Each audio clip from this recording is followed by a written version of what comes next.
motel looked like it had been forgotten on purpose. It sat off the highway where the road dipped, and the trees thickened. A single strip of dim yellow lights, buzzing beneath a sky swollen with rain. The sign out front flickered between vacancy and a dead, black silence. The parking lot held only 3 cars, all parked far apart as if they didn't trust each other. I only stopped because the storm had gotten worse. The kind of storm that makes your wipers useless. The kind that turns the road into a moving mirror and fills your headlights with white noise. I hadn't seen another driver in 20 minutes. I hadn't seen a gas station in longer. When I pulled under the motel awning, my hands were cramped from gripping the steering wheel. The lobby door stuck when I pushed it open. Warm air rolled out, smelling faintly of old carpet and something sweet that didn't belong there, like someone had tried to mask rot with vanilla. A man sat behind the counter, older than he looked, his skin pale under fluorescent lights. He didn't greet me, he simply watched me step forward as if he'd been expecting a particular shape to enter. "Room," I said, "just for the night." His eyes lowered to a ledger.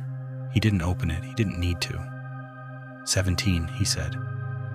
I waited for him to ask my name, he didn't. Instead, he slid a key across the counter and looked past me toward the door, toward the storm. The buzzing neon light reflected in his eyes like something alive. "Checkout is at 10, he added. A pause. Then, quieter. "Don't look too long at the mirrors." I frowned. "What?" He smiled faintly like he'd already answered and I was late to the conversation. "You'll understand," he said. I took the key and left.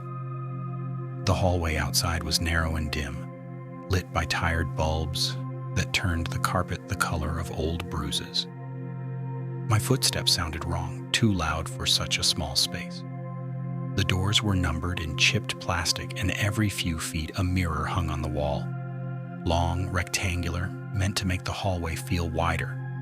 But when I passed them, my reflection seemed delayed. Not by much, a fraction of a second, just enough to make my stomach tighten. Room 17 was near the end. When I unlocked the door, it opened too easily, like it hadn't been latched at all. Inside, everything looked clean, in the way a place looks clean when no one lives there. The bedspread was stiff, the air too still. A TV sat bolted to a dresser, and above it, an oval mirror in a cheap gold frame. I remembered the clerk's warning and laughed under my breath. I told myself I was tired. That was all. I showered, ate the vending machine crackers I'd bought in the lobby, and sat on the bed scrolling my phone. No signal.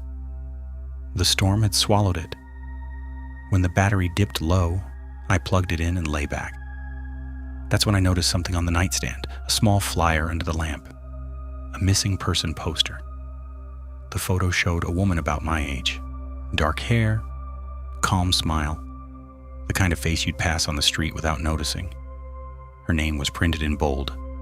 Mara Klein. Missing. Underneath, last seen at the motel. I sat up, my throat tightened. Not from fear, but from a creeping sense of familiarity. I studied the photo again. The woman's eyes. They reminded me of someone, not someone I knew, someone I almost knew. That was the feeling, like a dream you can't fully recall. I tossed the flyer back down and turned off the lamp. The room went dark except for the faint glow of the parking lot light bleeding through the blinds. Rain hissed against the windows. I closed my eyes. Sleep came in waves, and then I woke up. Not abruptly, slowly, like I'd been pulled up from the bottom of a pool. The room was the same, darkness, rain, silence, but something felt different. The air held a tension, like a pause in a conversation. I turned my head and saw myself in the mirror above the dresser, only I wasn't lying down. My reflection was sitting upright on the bed, staring straight at me. My heart stopped. I tried to move, but my body felt thick, heavy, pinned by the weight of the moment. In the mirror, I smiled. Not my tired half smile. A wide, calm grin that stretched my face into something too sure of itself. Then my reflection lifted its hand and tapped the glass from the inside. Tap, tap, tap.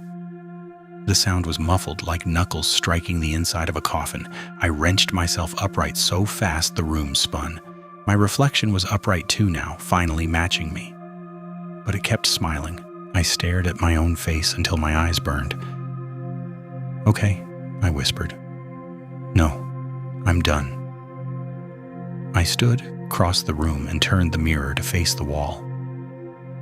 The moment the reflective surface disappeared, the room felt colder. Not physically colder, emotionally. Like a warmth had been removed. I climbed back into bed, telling myself it was exhaustion, stress, highway hypnosis, my mind making monsters out of shadows. I climbed back into bed, telling myself it was exhaustion, stress, highway hypnosis, my mind making monsters out of shadows. I closed my eyes and heard a soft, scraping sound. I opened my eyes again. The mirror was facing me, slowly turning back, on its own. The frame creaked faintly as it rotated, inch by inch, until the glass faced the bed again. The smile was already there. Not my smile. Something wearing it. My hands shook as I got up again. This time I didn't just turn it, I ripped it off the wall. The nails squealed as they came free. The mirror hit the carpet with a dull thud. The glass didn't break. It should have. It didn't. The surface remained perfect, reflecting the ceiling light I hadn't even turned on. In the mirror, my reflection stood above it, looking down at it. But my reflection's eyes were wrong now. Too still, too focused. Like it was looking at me through the glass, not at itself. I stumbled backward and grabbed my phone. No signal. I yanked open the door to leave. The hallway was empty, and every mirror on the walls showed my reflection standing in the doorway, except one. One mirror halfway down the hall reflected a woman standing behind me. Dark hair, calm smile, Mara Klein. I spun around. The hallway behind me was empty. When I looked back at the mirror, she was closer, pressed against the glass like she'd been waiting for me to notice. She raised her hand and placed it flat against the mirror. Then she hip-mouthed something. I couldn't hear her, but I understood. "Help me." My breath came out as a shaky laugh. This isn't happening. The motel lights flickered, the hum deepened, and then every mirror in the hallway showed the same thing. Me, standing still, smiling calmly, while my real body trembled in the doorway. I slammed my door and locked it, my hands clumsy and sweaty. Inside, the mirror I'd ripped down was back on the wall, perfectly hung. No nail marks, no damage. As if I'd never touched it. And on the nightstand, the missing person flyer had changed. The name in bold was no longer Mara Klein. It was mine. They found my car in the parking lot the next morning. The clerk told police I'd checked in alone and left before sunrise. No one saw me go. No one saw me stay. My phone was on the bed, plugged in, fully charged. And in the mirror above the dresser, the glass was spotless, except for one faint handprint pressed from the inside.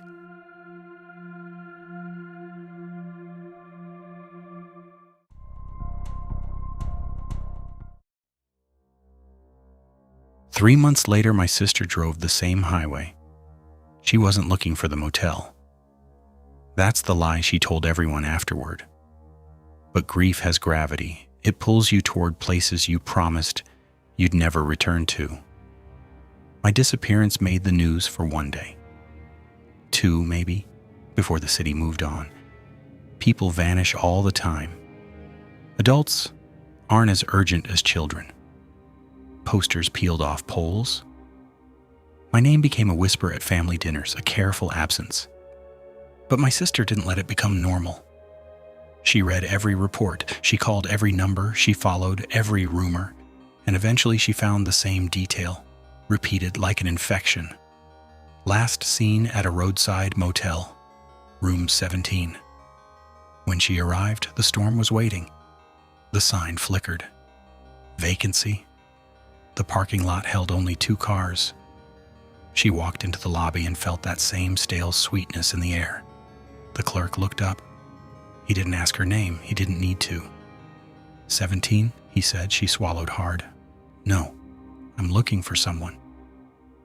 The clerk's eyes drifted to the ledger.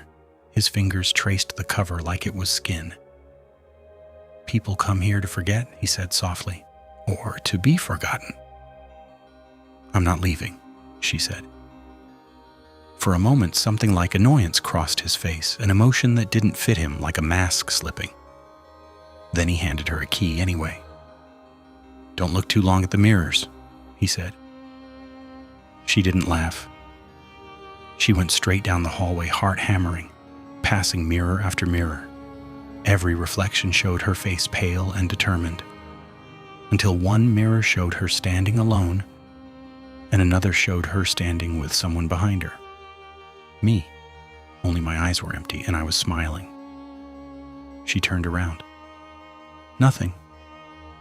But the mirror now showed my hand rising slowly as if to wave. She reached room 17 and paused, hand hovering over the knob. She heard something inside, not footsteps, breathing, slow and content.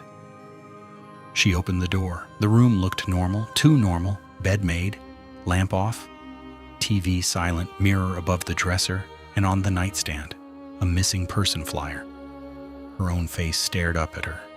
She didn't panic, not yet. She took out her phone and started recording. Okay, she whispered to herself, and okay, I'm here, I'm real, I'm recording this. If anything happens... Her reflection in the mirror lifted its head. It was looking at her, not matching her, looking. Then it smiled. And behind the smile, behind the glass, a second face appeared, pressed close to the surface like someone behind a window. My face, paler, thinner. My mouth opened, and though the room was silent, my sister heard the words in her skull, or like a memory being forced into place. Don't let it make you forget me. She staggered back, tears flooding her eyes. The mirror's surface rippled faintly like water. A hand pressed from the inside.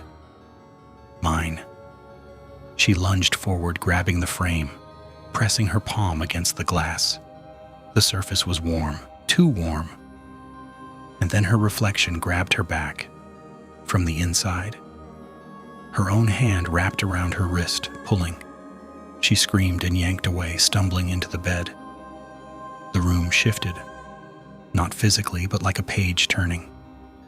Suddenly the lamp was on, suddenly the TV was humming quietly. Suddenly the air smelled fresher, like the room had reset. The flyer on the nightstand now showed a different face. A man, different name, different missing date. The motel was editing reality in front of her. She ran into the hallway. Every mirror showed her running, except the last one. The last one showed her standing still, smiling, calmly walking back to room 17. She turned to look. Her body was still moving forward. But in the mirror, her reflection was already returning. She stopped, gasping. The reflection stopped too. Then the reflection raised its finger to its lips. Shh! And walked away without her. My sister slammed her fist into the mirror. The glass didn't crack. Her hand hurt like she'd punched stone. The clerk's voice drifted from somewhere behind her, though she hadn't heard footsteps. You can't break what you're looking through, he said. She spun. He stood at the end of the hall, smiling faintly. You want your brother back? He continued, but you're already standing where he stood. She backed away slowly. What is this place? The clerk's smile widened slightly, as if he enjoyed the question. "A turning point," he said. "A correction." She heard my voice again, closer now, not from the mirror, from behind her. "Please." She turned and saw me standing in the doorway of room 17. I looked normal, tired, alive. My sister's breath caught as hope surged painfully through her. "Oh my God," she whispered, "it's you." I smiled, too wide, and my eyes stayed empty. Behind me, inside the room, she saw dozens of faces pressed behind the mirror's surface, stacked like drowned reflections. Mara Klein, other strangers, all smiling, all waiting. My hand reached for her, and from the corner of her eye, in the hallway mirror, she saw herself already stepping forward, already accepting it. She ran. She ran until her lungs burned, until the motel sign vanished behind rain and trees. She drove until the city lights returned and the world felt real again. For days afterward, she told herself she escaped, that she had proof on her phone, that she had video, until she finally looked at her recording. The file existed, but the footage showed only an empty motel room, a made bed, a silent TV, a mirror reflecting no one, and, faintly in the glass, a smiling face that wasn't hers. My sister still remembers me. She's the only one who does now. Because slowly, painfully, my name has been fading from conversations, from records, from photos, like the motel is reaching outward, editing the world beyond its walls. And some nights my sister wakes up with a taste of vanilla rot in her mouth, and she swears she can hear the clerk's voice inside her head, calm and patient.